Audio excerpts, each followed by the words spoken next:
Hello, everyone, and welcome to Uplifters Tips and Tricks webinar.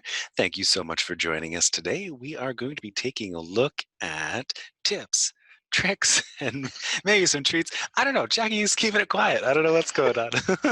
My name is Garrett Trod. I'm part of the support team here at Uplifter, and joining me, as always, is the one and only Jackie Kwan. How are you today, Jackie?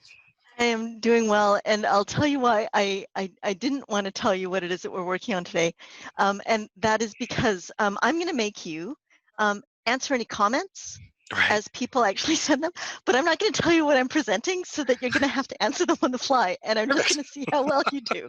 How's that? Keep me on my toes. I like it. Welcome, everybody. Thank you for joining us for Tips and Tricks with Uplifter. So first off, I want to thank everybody for joining us. And I also want to apologize that we weren't able to see everybody that we were hoping to see at the ICE Summit. I know every year we do go to the Skate Canada ICE Summit, and we do a seminar where we walk you through some of the new features that we've worked on over the year and show you some different ways that you can really get the most out of Uplifter. And we weren't able to do that this year. Darn it, don't know why.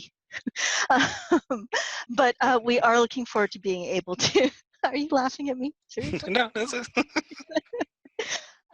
We are looking forward to being able to see everybody in subsequent years, and as always, we are here at support@uplifterinc.com to help everybody out. So not only that, what I'm going to be going through today is actually a lot of the different features that we've developed over the last, like I said, about the last year, where you might not have noticed that this new feature has popped up as you've been using Uplifter, or you might not notice how you can best utilize it in some of the new use cases that have popped up, especially given where we're at with COVID, and we've got so many clubs returning to play.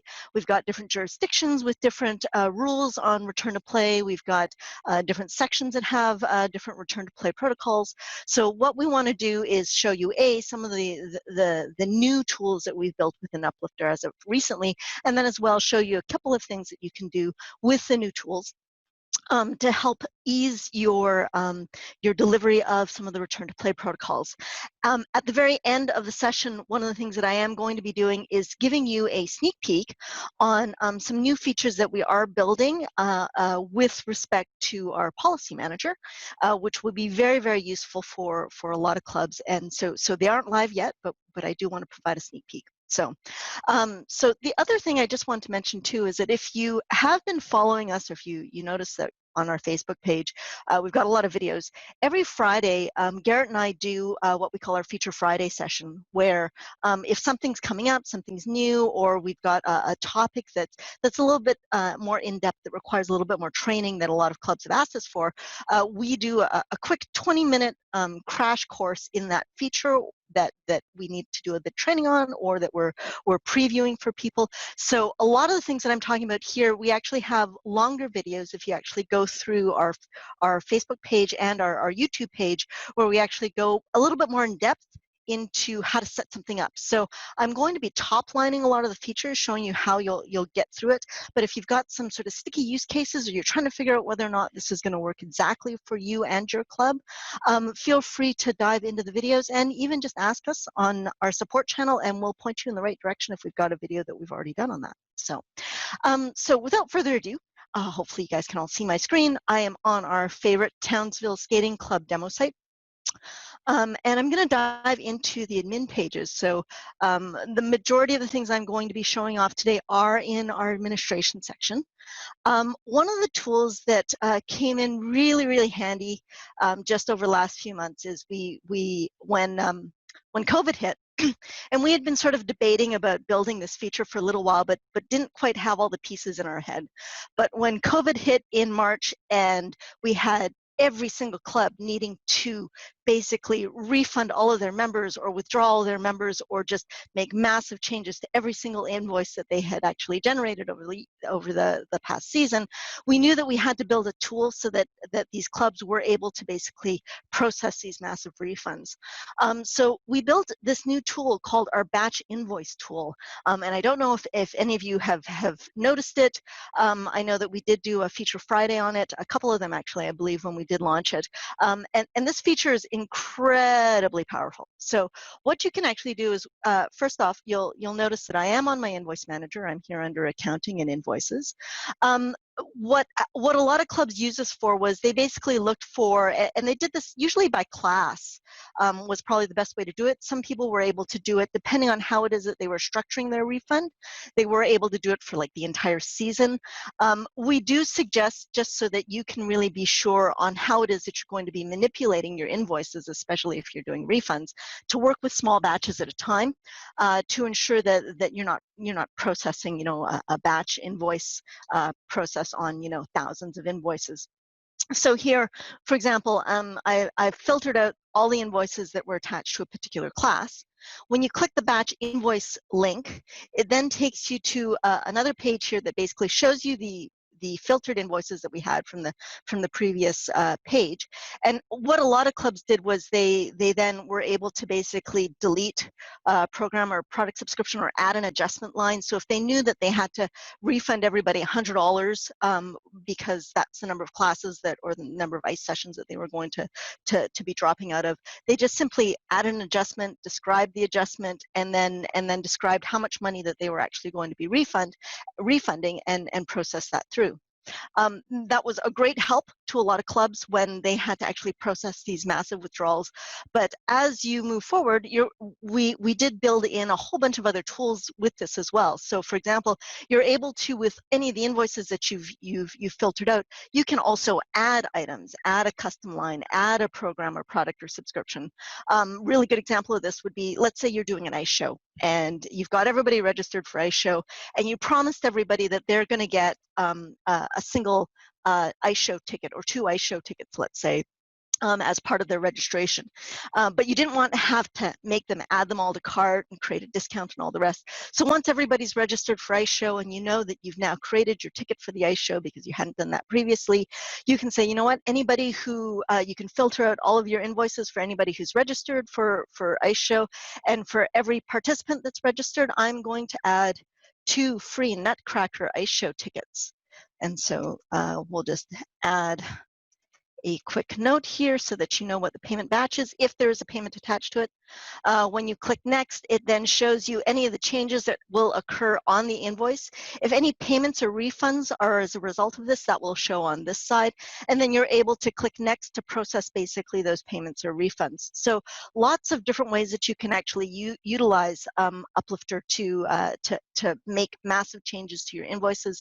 Another thing that we had talked about was a lot of clubs, for example, they open up registration and they forget to set up their Skate Canada fee, or maybe a club admin fee at the beginning of the year, or they had it as beta, they forgot to turn it public, and then they've got, like, the first 50 invoices, they forgot to add the SC fee.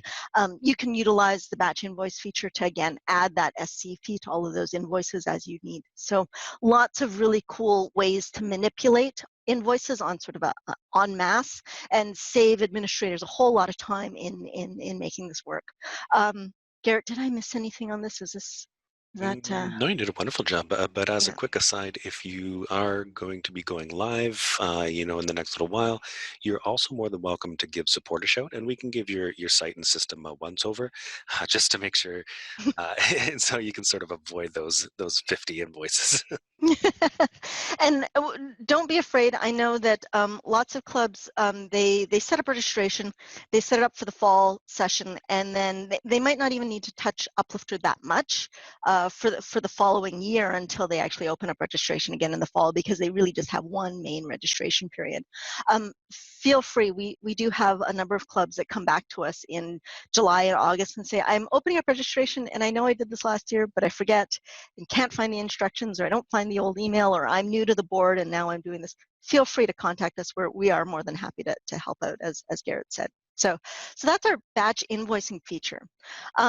Next, the other thing that I wanted to dive into is we've made a lot of changes to our program manager and how we set up registration, providing quite a bit more flexibility. And we actually released a whole ton of elements just over the last couple of months while we've been closed for COVID. So if you haven't logged into your Uplifter site recently and you haven't set up your registration for your upcoming season because you know that ice time is kind of crazy right now and you're not sure what the schedule is going to be, I do suggest that you do log in regardless. Take a look around and just see what the changes are, because they are a little bit different, and we've added a whole bunch of features to make your lives much easier. So one thing that I'm going to show you here is again another feature that we added over COVID was we noticed that we had a whole ton of clubs that were creating, basically doing online classes. They were doing off-ice classes, and they were delivering them via Zoom or Google Hangouts or Skype or some sort of other online collaboration tool. So what we did was we actually added online class features. So here's an example of one. So you'll see that little icon if you've set this up with any of your programs. When you actually go to create your program, if you just scroll down just a little bit, you'll notice here that we have a little toggle here called Enable Online Event Details. So if you just click on that, it allows you to actually, so if you create your Zoom meeting or your Hangouts meeting or your Skype meeting ahead of time, you should have a link for that meeting.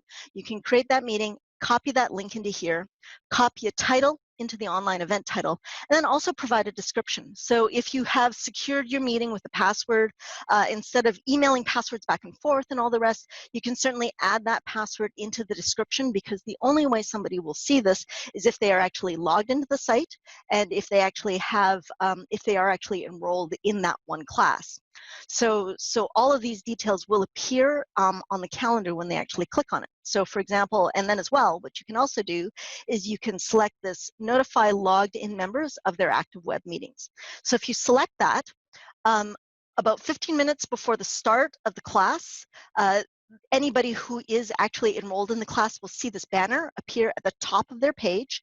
And when they do that, they can click on this and it will actually pop up, open the details and provide the details here and actually take them to the, automatically take them to the Zoom meeting as well. So it does make that element quite a bit easier. And then as well, if you have any other instructions about how to actually set up Zoom that you weren't able to communicate to the members ahead of time, those details can actually be here as well. So lots of ways to sort of communicate with your members, and that gives them a little bit of a reminder when they're logged in how to actually get to the Zoom meeting. So that certainly helps quite a bit.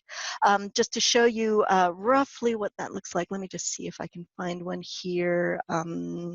Let's go to people and accounts and let's find, I think it was Pressure. Oh. That's what you get for throwing me. That I can't like, remember oh, which one yours. actually. I think it's this one. Let's see, one of, yes, Patrick Towns. I should have known it was Patrick Towns. Of course it's Patrick Towns. It's always Patrick. It's always Patrick Towns. So if Patrick Towns, if his parent were to log in, they would see their participant calendar or their family calendar. This is what they'd see on the calendar for the Monday or the Tuesday. And if they click on it, they would see these details. They can very easily click on this to automatically take them to the Zoom meeting. And then they also have access to the password to the Zoom meeting. And as I mentioned, when they are logged in, they'll see that banner at the top of their page that their meeting is starting in 15 minutes or is on now. So lots of ways to engage with the members to make sure that they know how to actually get onto that meeting. So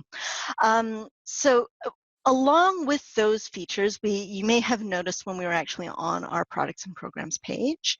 Let's go back to our 2020 season and 2021 season. You'll notice that we actually have quite a few new icons here. And we also added this new feature for drop-in.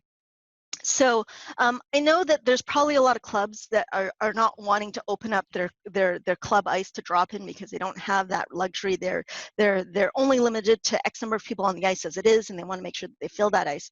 But I also know that a lot of clubs are in a situation where they don't even know what their ice time is like right now. They're basically negotiating their ice time week to week or every couple of weeks at a time, and they're just trying to find a way to maximize that. Or they know that they've got a group of 10 or 20 competitive skaters, and they're just trying to find a way to balance and make sure that everybody can sort of sign up for ice time bits and pieces here and there. So lots of different ways where I could see actually drop-in being very, very useful to clubs at this point in time, because you can't you can't necessarily figure out what your season and what your ice schedule is going to look like because you just haven't figured that out. So set up a drop-in program. So you'll notice here that the icon switched up when I looked up the drop-in program. So instead of just seeing this full program maximum availability, I now have this additional icon that shows me that I've got in this one class here, I've got at least 10 drop-ins, and then here I've got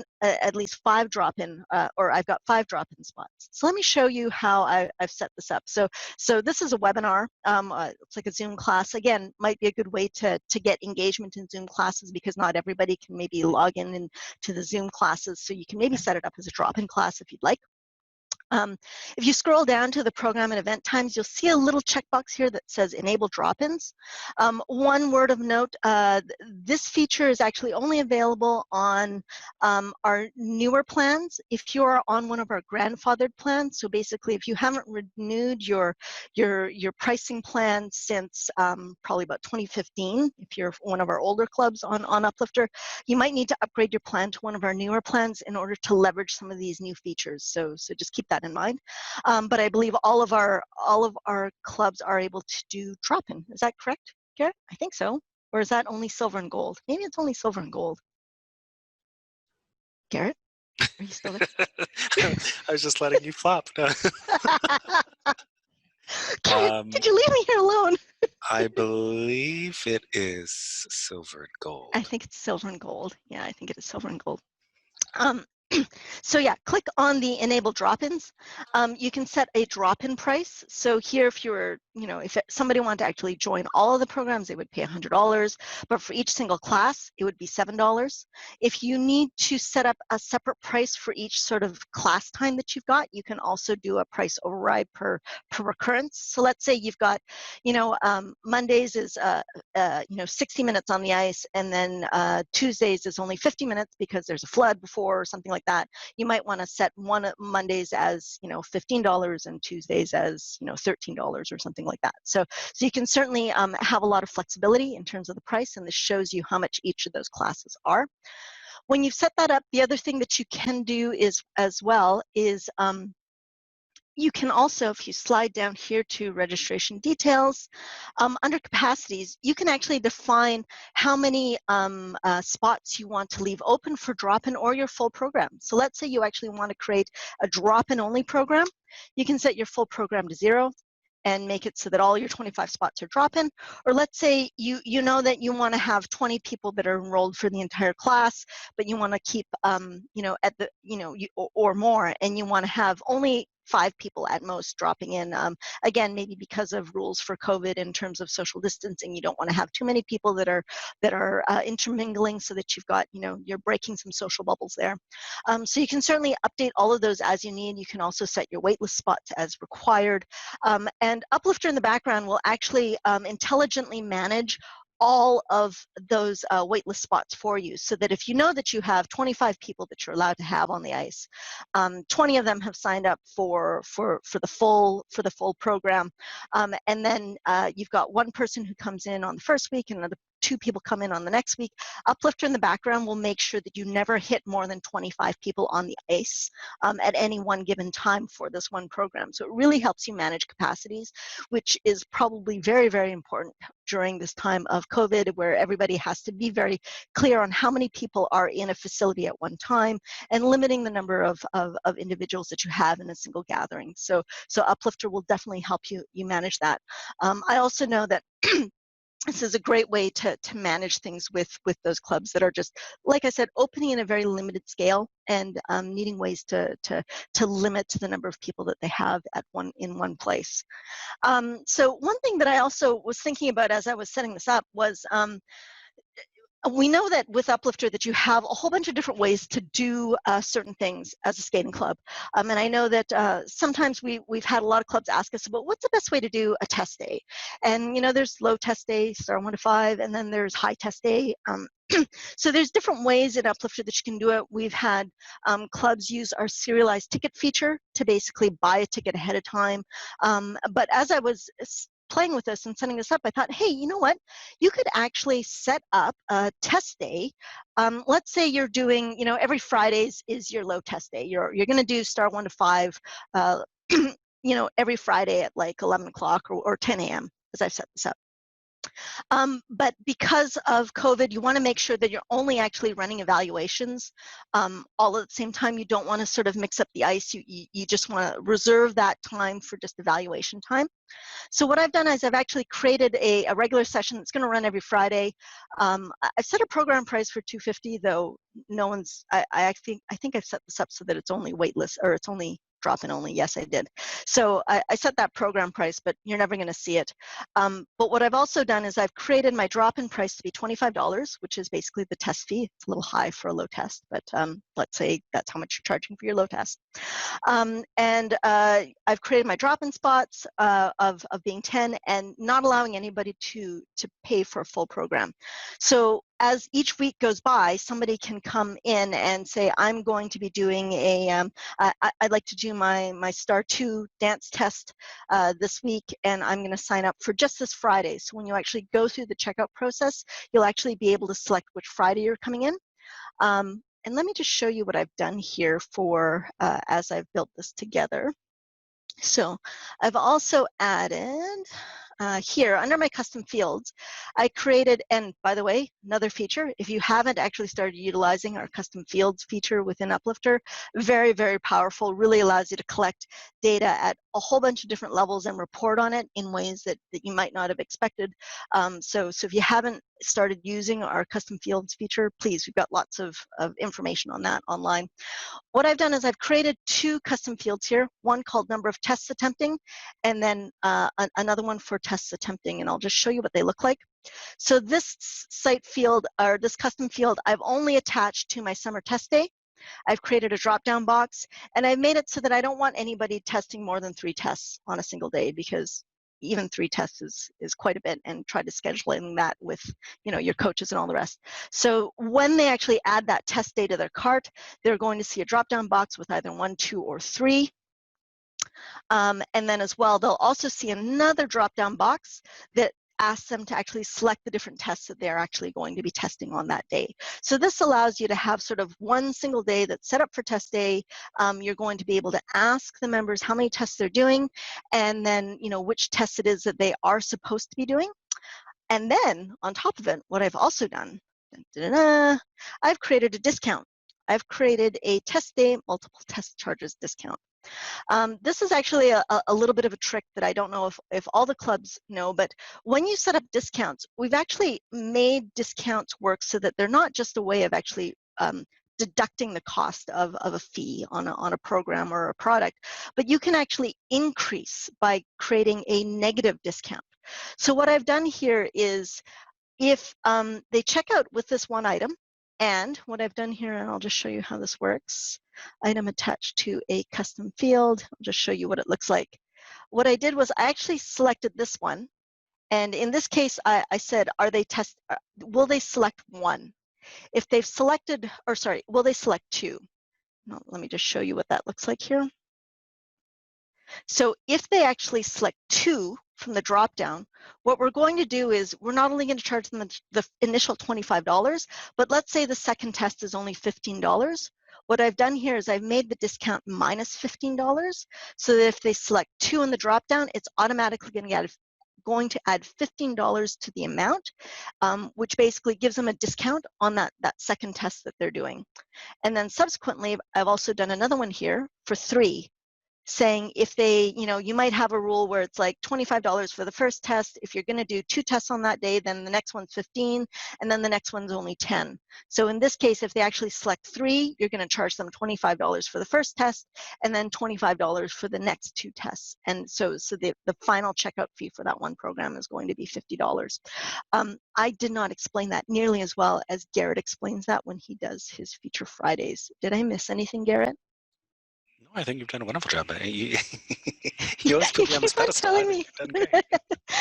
No, I just feel like I missed something whenever I know that whenever you walk through this, you very methodically show people how to do it, and I just kind of say, just do it this way, because I know how it works. Just do it. Just do it this way. Just do it this way. Well, as people who are joining us on Facebook already know, I am actually posting links to all of our applicable YouTube videos, the pre-recorded Feature Fridays that we have, or the post-recorded Feature Fridays that we have. So if you do have questions about this, obviously that video will definitely help out. And of course, if you do want to introduce a unique setup, or you're not quite sure how to proceed with a certain style or setup, please give us a shout. That's no problem at all. We can definitely help you out with that. So thanks, Garrett, for doing that. Are you doing that in real time? No. I'm trying. Yeah. I'm so glad I didn't tell you. This is great. So another thing that you will notice is at the top, when you're actually going to create a program, you'll notice this program registration URL, and as well a little checkbox here that says show HTML add to cart code. So if you want to really customize Uplifter, whether it is that you're doing this within your own Uplifter site, or let's say you're using Uplifter just for registration, and you want to have links on your main website that will automatically take people to certain places. So what you can do is you can actually use these couple of URLs. So this first one, this program registration URL, will automatically take you to the specific single detail page for this one program. So let's say you've created this program, but you don't really want it listed on any of your registration pages, and you just want to send this link out to, the 20 people that you know are coming to test day, and you just want them to come register. Just send them this URL in an email, or in a post or whatnot, and they'll just come here and they'll find it, and all they have to do is click on register, and they'll be able to move forward. If you are, you can do that on if, like I said, if you're not using Uplifter for your website management, but you've got a separate page, you can certainly do that as well. The other element that we have here is what's called our show HTML add to cart code. So again, a lot of this is a little bit advanced in terms of being able to do some web programming. So you have to have the ability to update your website. And as you know, if you have the Uplifter silver or gold options, you have the ability to actually edit your HTML. But let's say you've got a separate WordPress site, and you want to create one button on your main website, on your WordPress site, that says, this is the test day link, click here, it'll automatically take you to Uplifter and add it to your cart. Just copy and paste this HTML, add it to your to your WordPress site. All you have to do is you have to make sure that whatever platform you're using allows you to actually post to different websites. There are a few platforms that have a few issues with that, or you might have some settings that you have to deal with in order to link to a separate site. But you can just copy and paste this. This will give you a beautiful little button that will appear on whether it be your Uplifter site or your other website, that will automatically register somebody and add this item to that person's cart on their Uplifter site and just redirect them through. So lots of ways to really customize Uplifter in ways that a lot of other registration programs probably don't give you those options. For that matter, the next thing that I did want to show you was, and this is a feature that we just built very recently. This is called our Uplifter calendar, or a calendar widget. So here, what I've done is on any page within Uplifter, and quite honestly, again, any website that you have the ability to edit the HTML and add a link to an external site, you can actually create your Uplifter calendar and embed it anywhere. So here, and again, we've got a great Feature Friday, I think it was a Feature Friday video where Garrett walked us through actually how to embed this calendar on any single page. I already So posted here, in the comments. people are going to leave Yeah.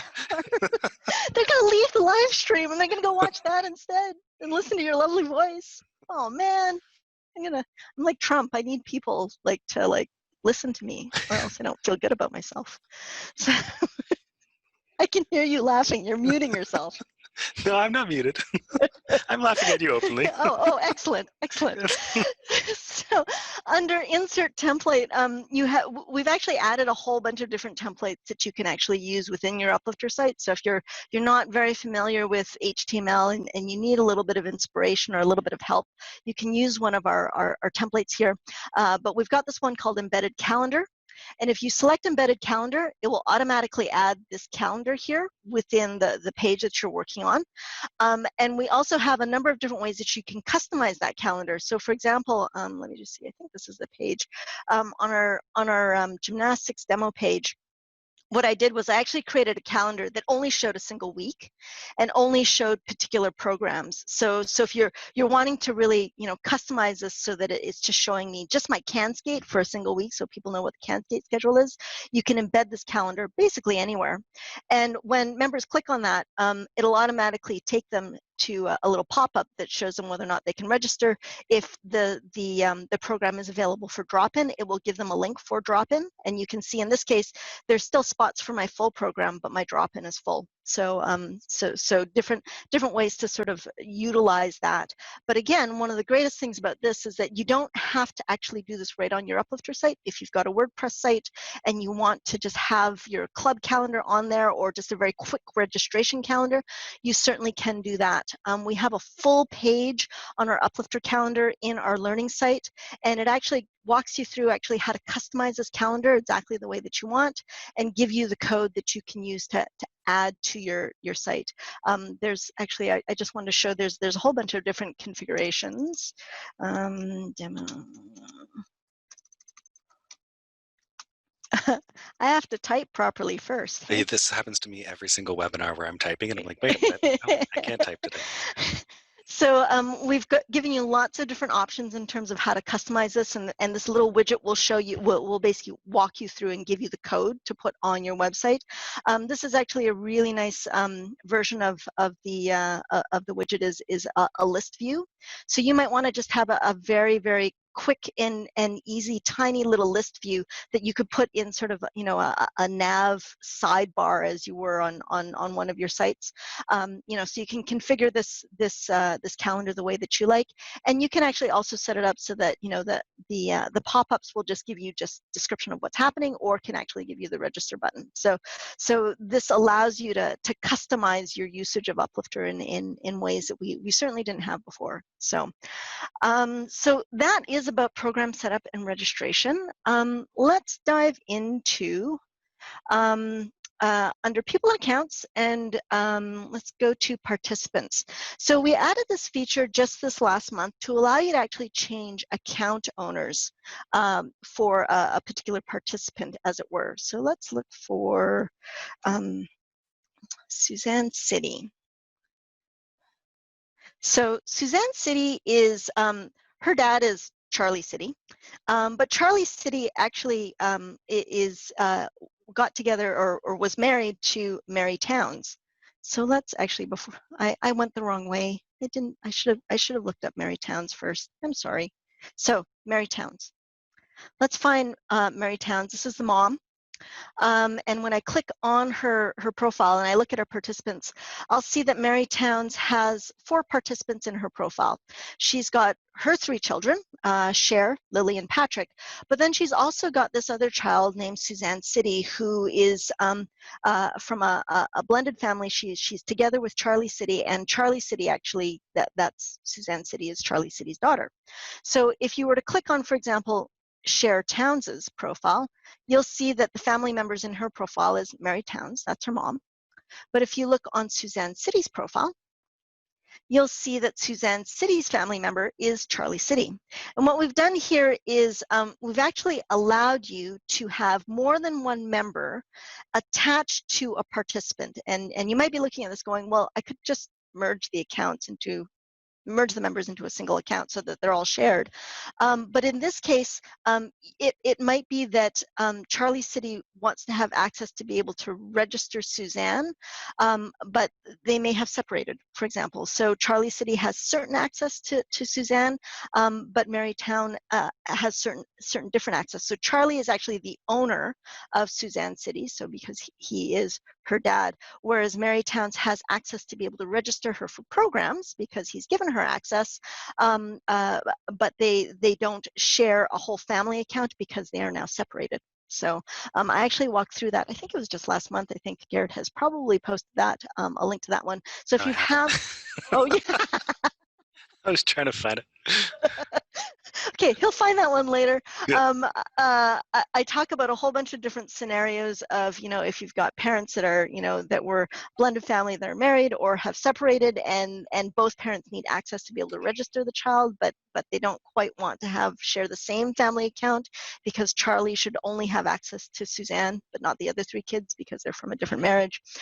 You can now manage a lot of those different methodologies by actually adding different members to participants and associating them, and defining who is the owner of the account, as it were. So definitely check out that one. It's a bit more of a deeper subject, but I just wanted to outline to let you know that any of those clubs that are running into those situations where you want to have one parent have access but not have access to all the kids, this feature is now available, so you can really handle those sticky situations in terms of family dynamics. So next, I have mentioned this on a number of occasions the last couple of years, but I did want to bring this one up again, just because I know not a lot of people are utilizing this one. I actually don't even think we have a Feature Friday on this. We haven't talked about this one in a little while. So this is, so that was my cue for it. Garrett, don't frantically look for this. Oh, okay. Because you'll not find it. But good topic for maybe later on for doing another Feature Friday. This is achievement tags. So I know a lot of clubs out of the box, you can set up Uplifter to actually have your Skate Canada tests set up as achievements, and you can just add these achievements to different profiles, and you'll automatically see it in either a completed view or requirements view. You can use that so that people will be prevented from registering for a particular program unless they have certain tests within their profile. But what you can also do with the list view is actually set up your tests so that they are tagged and grouped in a way that you would like to show them to your members as a club. So for example, in this case, what I've done is I've tagged all of these goals as agility, so that when I go to agility, I see all of my agility achievements and I see which ones I've done, so that at a glance I can very easily know which agility ribbons do I have left. So you can set up these tags however way that you want, and each club wants to probably do it in a different way. You can do something for just your diamond dances, let's say, just everything for free skate, or maybe going under the old test methods, any of your gold achievements or gold tests, not necessarily dance or free skate, but a mixture of all. So you can tag all of your goals in using whatever definitions you want, so that when members come to their profile page, or you as administrator come to the profile page, you can easily see, oh, does this person have all their gold tests? Yes or no? Oh, how many more star 1 tests does this participant have? What are they missing? What do we need to work on with them? So this really allows you to work with all of the different achievements that are attached to a participant. I'll just show you really quickly how you would do that. And this actually ties into something that I was going to show you in a bit under goals. Actually, I'll get there in a minute. But when you actually create the goal, if you edit it, you can actually tag them here as you need. So, and you can select and you just create a new tag. So you can just type, let's call this a balance tag, so that achievement then becomes a balance tag. Actually, it's under achievements. I did this under goals. Man, can we redo that part? Yeah, I'll cut that out. Yeah. No, Go I'm back just in kidding. time. Sorry, you can actually tag goals, but you can also tag achievements. I meant to do it here under achievements. So here, I was like, why does this page look different? Why don't I see any tests? So under settings, under achievements, if you actually go to one of your tests, you can see here under my junior silver test, junior silver dance, I've tagged this as both a dance, a junior silver, and a silver, so that way, depending on which tag you click on, this achievement will appear in all 3 of those different tabs on the achievement tab. So great way to organize your achievements and allow you as a club to find that data as you need. I believe some of our reports also take advantage of some of those tags as well. So, which leads me to reporting. So, last year, I think if you were able to join us for any of our webinars or ICE Summit elements, I talked about saved reports. So if you don't know about saved reports yet, please go look up saved reports in our Learning Center, saved reports will save you a ton of time. So what this allows you to do is take any of our basic reports within Uplifter and save them so that you have a quick link to how it is that you might normally, you regularly filter your report. And it saves you a few clicks. So this is a way that, if you're, in a particular season, you want to make sure that this report's always filtered by this season for your can skaters, because you always want to do this and you don't want to set up your filters each time. You can very easily come to any of these pages and save the filters. What I'm actually going to do is I'm going to look at attendance printouts here. So I'm going to go to my attendance printouts report. And the other part of saved reports that's very useful is you can actually save a series of filters and use that as the default settings of this report. So for example, if anybody isn't using the class attendance printouts report, and again, this might be a very good report that you might want to use with COVID, because you need to more carefully track your attendance so that you can do some contact tracing if required, and you want to keep logs of that. You might want to use the class list attendance printouts. The printouts itself will show you the full class list and then give you a list of all the dates for the class. But let's say in this case, you know what, I don't want one with 3 months worth of classes with all these checkboxes, because I really just want 1 month at a time. What you can do is you can actually say something like, let's say for this attendance printout, I only want the first day of this month and then the last day of this month. Again, if you aren't already using relative date filters within Uplifter, please do so, and this works very well with the saved reports. So instead of actually coming here and typing in June 1st, 2020, and then changing it next month to July 1st, 2020, you can just put in a relative date. So if you come back to this report next month, it'll automatically flip the dates to July 1st and July 31st. So, and not only that, what I'm going to do is I'm going to display this in separate tabs. So what I've done here is I've created a couple of filters that I always want to appear whenever I come to this report. I'm going to click Save. And when I click Save, you can save this as the global default report. And if that's the case, if this report is used anywhere else in the site without any filters attached to it, it's going to automatically add these filters first, and then you can add filters along with it afterwards. So I'm going to call this my global saved default report. So that now when I actually come to, for example, there's a couple of places that this report appears. In my dashboard, if you see the Quick Start menu, the Quick Start dashboard, if you open that up, this gives you a list of any of the classes that are actually happening today. This gives you an automatic link to the attendance printout, and then as well to the attendance pop-up, so that you can actually take attendance within Uplifter. But when you click on this, this will automatically apply the default filters that I had specified previously. You can also get this report under Products and Programs, and any of these programs here. Let me just find something with some people in it. Of course, here's a good one. I think this one probably has some people. When you actually view the participants, again, this attendance printout is here. If you already have all of your participants grouped, when you actually download that report, let's just show you what that looks like. Let's pull that up. So here, it automatically gives you a spreadsheet, and it only gives you the elements that you need. Of course, there's nobody, these classes aren't actually occurring in June, so then I don't have any dates. I picked wrong dates.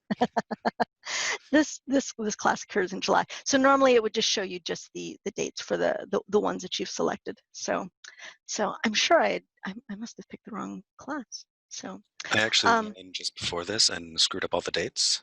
Did you? Yeah, just to throw you off For your me? game a bit. Yeah. Right, yeah. Excellent. Thank you so much. You're very welcome. Because I actually have links here of all the things that I prepared. Oh, good. Why is this not there? One of the reasons why you may want to actually use digital attendance within Uplifter is because if you actually need to do any contact tracing, as a club. You never know, right? I know that maybe doing all of this stuff digitally, maybe you haven't been looking at storing this information digitally. It is easier if everybody has their own phone, everybody has their own device, and you're using Uplifter to actually record attendance. Using the attendance report within Uplifter allows you to, let's say you find out, heaven forbid, you find out that somebody has tested positive for COVID, and you know that they were at a rink. You know that they were at the rink, from like June 1st to June 7th or something like that. You can very easily use our program attendance report, look up the class dates, and find out basically everybody who's been at the rink for those dates, so that you have a list of possible people that you need to contact to determine and identify that these are the people that I know may have had contact with this person because they were at the rink at the same time as this other person. So, again, you certainly don't have to use it, but these tools are there within Uplifter for you to leverage if you need to have different ways of tracking and managing your return to play protocol. Another very underutilized tool within Uplifter is our check-in button. We built this originally so that if coaches needed a way to very quickly just sort of track when they were on the ice and when they weren't, let's say they want to track their can skate time, if they're logged in, they can certainly click check in and then check out. It basically gives you a really quick timesheet of when you checked in and checked out, so you know when you're there. But if you aren't already using it, you may want to suggest that your coaches do use it as a club so that you can actually use that again for contact tracing. We do have what are called shift reports here. Shift tracking reports, so that if you actually have your coaches, when they come in, if they come to the rink, just have them check in, have them check out. And at the very least, if you need to basically find out, okay, which coaches were physically at the rink on this date, because this participant was at the rink at this time, you'll then again have a list of that without having to go back through schedules and whatnot. So again, just another quick thing that if you want to utilize as a club to do that, you certainly can. Along with all of that, I've got about 15 minutes left, and I did want to talk about a couple of features that we want to show you to help clubs actually return to play. Now, depending on your jurisdiction, depending on your section, depending on where you physically are at in your municipality, you may have different rules on how to manage your return to play protocols. So what we've done is we're not saying that you have to do it this way. We're just saying here's a few tools within Uplifter that if you want to utilize them, please feel free, but you'll need to make sure that you follow the guidelines of your jurisdiction in play that have mandated your return to play protocols. So we had a lot of clubs asking us, we actually have to set up a health screening questionnaire, and we want either an administrator or the coach before the kids step on the ice. We want to ask them these questions, and we want the coach to be able to verify that they've asked these questions. And we want to make sure the coaches are accountable for this, and we want to track this so that we know every day that anybody that has come to the rink, we've asked them these questions. You certainly can do this any way that you want based on how it is that you've been dictated to return to play. But if you actually want a way to digitally track this, you can certainly do this within Uplifter. This was a great thing that Garrett and the support team came up with. So what I've done is I've actually created a series of goals, and this is why I'm confused, because I was thinking about finding these goals. You got too many things on your mind. Well, because we didn't have them on the Feature Friday, so I wanted to make sure that I showed the tagging. So, so here I've tagged all these development goals as a health goal, and I've created a separate goal, and I've created these questions. Can you confirm that you do not have a fever? And these are the questions that are based off of a lot of the health screening questionnaires that might have been available to your jurisdiction. So I've created these as separate goals. They're all check boxes, and I've also created another goal here at the bottom called temperature check. So if you have decided as an organization that you actually do want to do temperature checks for your participants before they step on the ice, you can certainly track that here within Uplifter. What I've then done is I've created an evaluation here. I've called it my COVID health screening questionnaire. I'll just show you very quickly how it's set up. And I've tagged it basically to all of my categories here so that every single person that comes in within the club, I'll be able to access that on the dashboard. And these are the questions I set up. And so not only is it the checkboxes, but also a temperature, and this is a decimal value that's going to be stored. So when you come to your dashboard, and you come to the ice for the day, and you just need the coaches to follow through and make sure that they're doing this health screening check. And yes, they're just going to ask a bunch of these questions, but you just want to make sure that you as a club, that you have this tracking somewhere digitally stored, so that if you need to confirm that you had asked these questions before, to mitigate risk, you know that you've got that. So under, the class that you're just starting, and all of this might have to do with just, telling your members to come in, 5-10 minutes early, so that they can actually do this verbal check. The coach is going to ask this before they step on the ice. Just the same way as you would do, a CANSCADE evaluation, but instead what we've done is we've added the COVID health screening questionnaire, and your coaches or administrator could very easily check these off, ask a whole bunch of these questions to, more than one at a time, or ask them all, and save this. And again, with the temperature check, you can do something like, oh, I've got a little temperature probe, and I've checked this one, just so that you have that information stored. And then this evaluation doesn't have to be published, because you're probably not going to share this with your members, but this way you have this information stored as a club if you need to go back to anything, to check whether or not this person did confirm or not confirm that they did, answer these questions in the way that they did. So a lot of clubs might just go with asking the questions, which is certainly fine, but if you want a digital way of storing it, we've got one here for you. The next thing that I wanted to dive into is, and I hope, let me just see if I've got this set up. We're actually going to be launching a whole bunch of different features regarding our policies. And so this is driven by a couple of different elements. Of course, my page is not working. Hold on 2 seconds. I thought I had this here. Well, take your time with that. While she is setting up her virtual machine, which is a sort of a locally hosted version of our website, I just want to let you guys know we are going through this information really, really fast, and I am supplying the links and references in the comments on Facebook. But if you do have questions about this stuff, please, please, please feel free to reach out. I know that for some of you joining us today, you actually haven't dived into even the basics of Uplifter, and you're sort of interested in learning more about this system at the root level, and that's totally fine. When you're sort of more comfortable with that information, then you can start pursuing some of these more advanced use cases. And of course, when you're ready to do so, you can definitely reach out to support@uplifterinc.com, and we can help you out with that. Now, Jackie, you have gone completely blank. I know, I'm okay. sorry. So, no, it's okay. I didn't know if you meant to do that or not. I was like, did we lose you? No, I am still here, but for some reason my dev page is gone, and I'm just trying to figure out why that is. So, let me just sort of walk through. Actually, I think I may have found it. Now, even if she doesn't, we actually also have an example of this in another webinar, which I can find for you right now. And essentially, found it.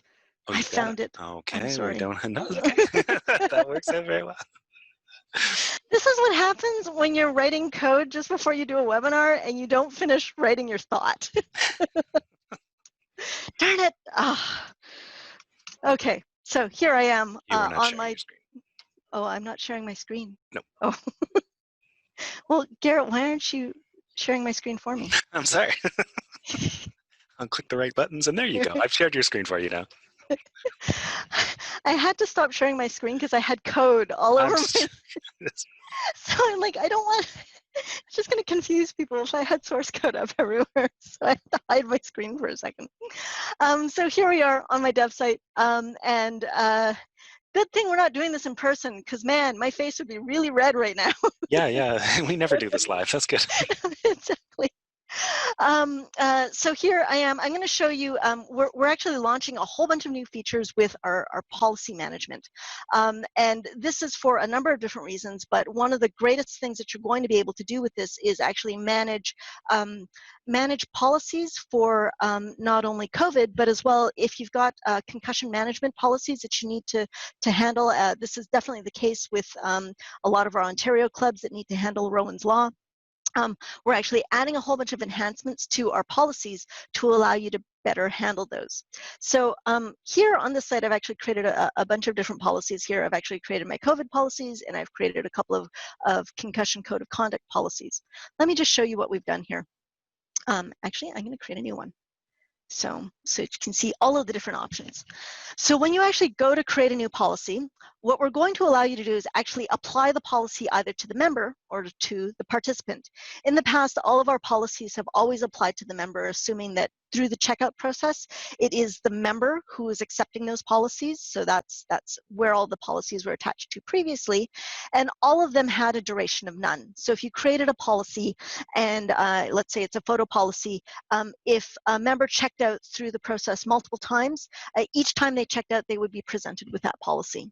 So now what we're doing is we're allowing you to apply a policy to a participant, which is very important for things like COVID or concussion management, because you want to ensure that for each participant that is registering for something, that they are the ones who are accepting that policy. So if you've got Johnny and Jimmy both registering for CanSkate, both Johnny and Jimmy will be presented with the same policy listed separately, and you as a club will be able to track both acceptance for both Johnny and Jimmy for that same policy. The policies can also now be presented both at during the checkout process and as well at creation or creation and login. And then for our members as well, because members are the ones who are checking out, we're also allowing you to set up policies for payment. So for example, you might want to create a payment policy for your checks that say, if you selected check, it's going to ask you to accept the policy that you must actually drop off your checks within 3 days or you relinquish your spot. This way, you don't have to do that in your general policies. You don't have to do that as a general comment in your invoice. They will only be presented this policy that they have to agree upon if they select check. Good idea to do if you're accepting credit cards and you've got installment payments. You might want to have, for PCI compliance, you might want to have a policy that says if you're entering in your credit card and you've elected for installment payments, your credit card will be saved and used by our payment gateway, and they will process your credit card for future transactions on this invoice. So it gives you a lot of flexibility there. But as well, you can also set this up as a creation or login. So we've also had clubs that have asked us, you know, I really only want parents who are over 18 to create a member account. So now you can actually say, I would like to create a member policy on creation that will actually ask them that they are the legal parent or guardian and only ask them if they are 18. So you can create something like this so that only parents that are 18 years old can actually create an account on your site. Now be careful with the creation and login policies because this does lock things out. If you do have a particular reason why you might want to take registration for other elements, not just parents and legal guardians, you know, you're allowing like synchro teams to register on your site or something for a synchro competition you're holding, you might not want to have those restrictions, but you can certainly do that as you need if that's how you're using Uplifter. So in the case of a participant, let's just go back to the situation. What you might want to do is you can actually set what we call a expiry time on the policy now. So let's say, very similarly to how we actually set up our subscriptions, you want your participants to confirm, let's say your jurisdiction says that you need to, every 7 days, confirm that the participant has done a self-assessment of a COVID-19 self-assessment, and they have agreed that they do not exhibit any of these symptoms before they actually step on the ice. So not only do you have the one element of being able to ask those questions verbally and provide the health screening questionnaire verbally, but you can also set it up so that every time they log in, if their policy has expired, they'll be prompted and redirected to go and accept the policy again because the last one has expired. We'll be providing reporting as well so that you can actually see whether or not the participants have accepted all the policies before a given date. So let's say, you know, you tell everybody at your club, you must confirm the COVID self-assessment before you step on the ice every Monday. Log into the site on Sunday night before you show up and make sure that you actually confirm the policy. I'm going to show you very quickly what it looks like on their side. So you'll see here, actually, before I go forward, just trying to keep this brief because we are running out of time. You can definitely add all the policy details as you need in terms of the assumption of risk or the confirmation that you've done the self-assessment. You also have options to present the policy. If the participant isn't the age of majority, it'll ask them to confirm that they are the legal guardian instead. So again, a couple of different elements that allow you to track whether or not it's the participant that is confirming the policy, whether it's a parent or guardian, and whether or not they're the right age. So you should be able to capture all of those different nuances. This feature isn't out yet. We're really aiming to try and get this out before the end of the month. Again, this is something that's great for if you have concussion policies, code of conduct policies that you need to manage. This will handle a lot of those cases. Oh, one last thing I forgot to mention.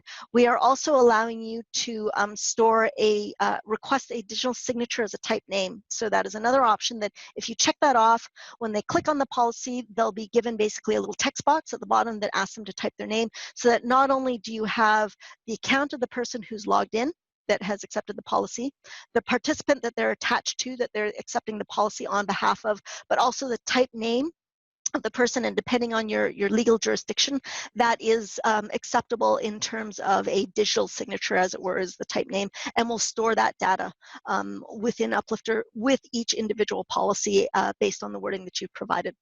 I flew through that. Garrett, did all of that make sense? Please tell me that made sense to you. I don't know what you're talking about. What is this page? No, it's great. Yeah, that's I fantastic. showed you last week. And of course, as Jackie noted, this feature is not yet available, but once it is, we'll probably have a webinar on it. And of course, our documentation will be updated.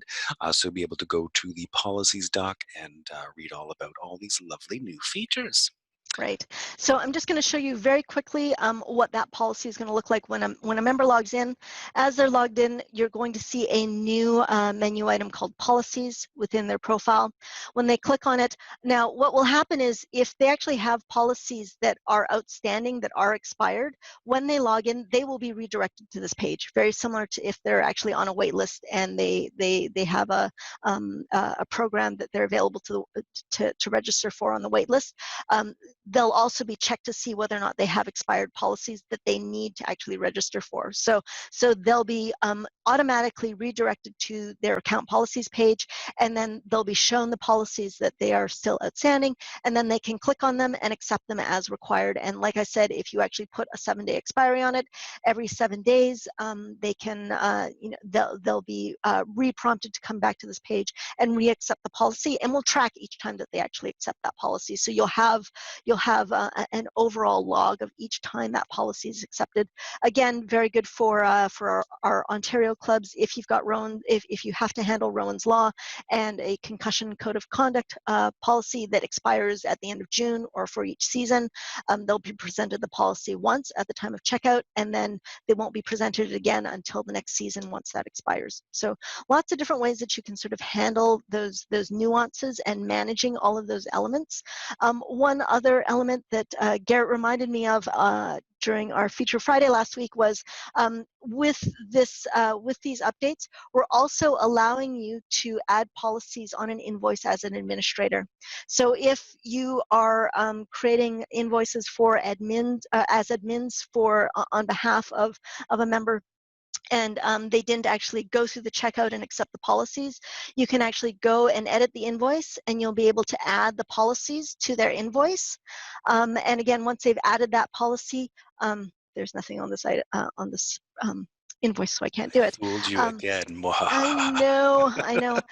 You can actually add the policies as required to the invoices, and again, if they haven't accepted, the next time they log in, they'll be redirected to their account policies page and asked to accept those policies before they're able to proceed and use the rest of the site. So I know a feature that was asked about from lots of our members previously. So here, add policy, so you can see how that works there. So that is our hour. I ran through that very quickly. A couple of things before we do sign off. Again, I want to thank everybody for joining us here on our Facebook live stream. Garrett and I actually get together every Friday afternoon at 1 o'clock Eastern time, and we do a quick 20-minute feature Friday where we do basically what we've done here, but shorter, and it's way better because Garrett usually does all the training, and it's way No, better it's than me. it's not better. It is way It's more better. focused. So it's not. It's only focused on one It's topic. not That's frenetic, and it's better prepared. Let's be honest.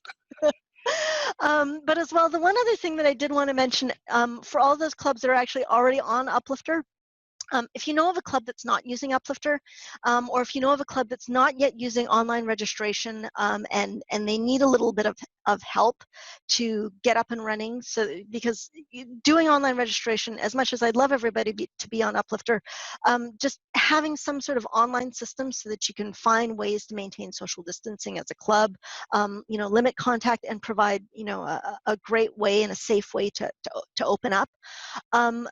Please take a look at our refer and save program. So on all of our Uplifter sites in the admin, you'll see this banner here. If you've already dismissed the banner, you can also find the link on the left-hand side under refer and save. When you click on this, if you know of a club that could benefit from using Uplifter, if you actually refer Uplifter from your site, they will get a unique link to sign up for Uplifter based off of your club.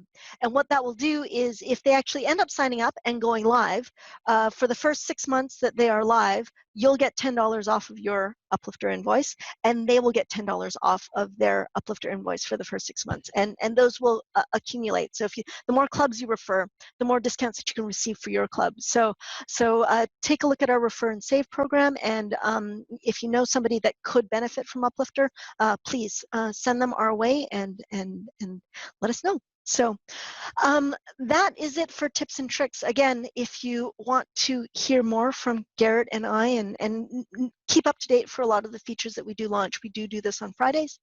If you have any questions, as always, you can reach out to us at support@uplifterinc.com. I hope you've enjoyed the fast whirlwind tour of all of the tips and tricks that we've provided for you with Uplifter this year. Garrett, is there anything else that you wanted to add before we sign off? Nope, just a quick thank you to everyone who joined us. And of course, we'll have this up on YouTube very shortly as well if you care to rewatch any elements. Thanks so much, and take care and stay safe, everyone, as you open up. Thanks so much.